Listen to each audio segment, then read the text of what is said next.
The Miami Police Department is officially under new leadership. Well, today, former Houston Police Chief Art Acevedo was sworn in as the city's 42nd police chief.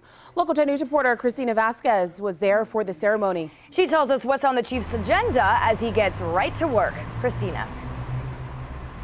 And we begin with bringing you the moment where it happens. The city of Miami, as you said, it is official. You have a new chief of police. Let's take a look together. This is Art Acevedo being sworn in this morning. He is coming here from Houston, where he was the chief of police for about 5 years. Before that, he was the chief of police in Austin and then California Highway Patrol. Now, in his remarks, he did reiterate what we've heard him say before. This is his philosophy about community policing. The idea there is about building trust with the community, and sort of a buzzword in law enforcement circles, something called constitutional policing.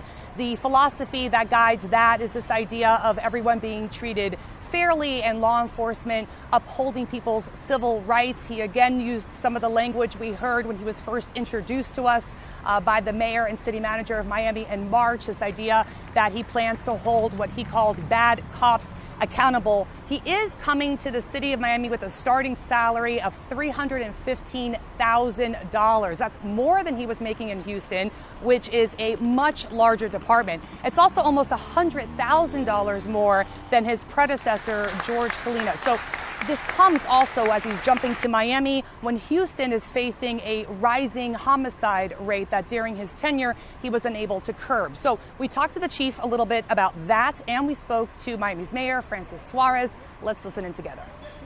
What do you think you'll do to fight crime differently in Miami, given Houston's rising homicide rate at the point of your departure? Well, I mean, it's the whole nation's homicide rate. I mean, first of all, we're going to make sure that we work very closely with all of our stakeholders, all of our partners, both internally in terms of the department and our NGOs and everyone else.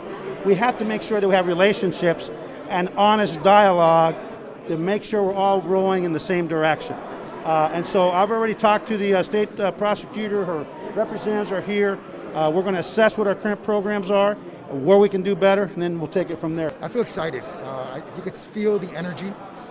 You could tell that he's a change agent. Based on what you just said in the comments during the ceremony, he is making almost $100,000 more a year than his predecessor, Chief Kalina. What, from your perspective, made that a wise investment of taxpayer money?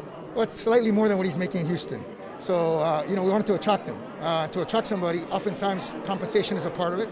And so, that was a, slight raise from what he was making in Houston.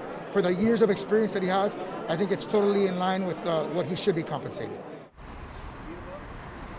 And let's go ahead and take a look at this image together. He did arrive to Miami late last week, and as you can see, was already active on Twitter, tweeting photos and comments about meeting with some patrol officers on the ground. Back out to me live, where I can say the city manager during his remarks calling this, quote, a grand slam for the city of Miami.